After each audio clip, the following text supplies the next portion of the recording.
ഇങ്ങനെയുള്ള ഇന്ത്യയിൽ നിലവിൽ വന്ന കമ്മീഷനാണ് സ്വതന്ത്ര തെരഞ്ഞെടുപ്പ് കമ്മീഷൻ.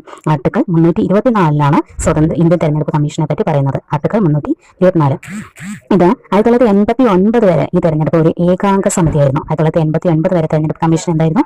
ഒരു ഏകാംഗ സമിതി ആയിരുന്നു. 1993 മുതൽ എന്ത് ചെയ്തു? മുഖ്യ തെരഞ്ഞെടുപ്പ് കമ്മീഷണറും 2 തെരഞ്ഞെടുപ്പ് കമ്മീഷണർമാരും അടങ്ങുന്ന 3 അംഗ സമിതി. 1989 വരെ ഒരാളായിരുന്നു. പക്ഷെ 93 ശേഷം എന്ത് ചെയ്തു?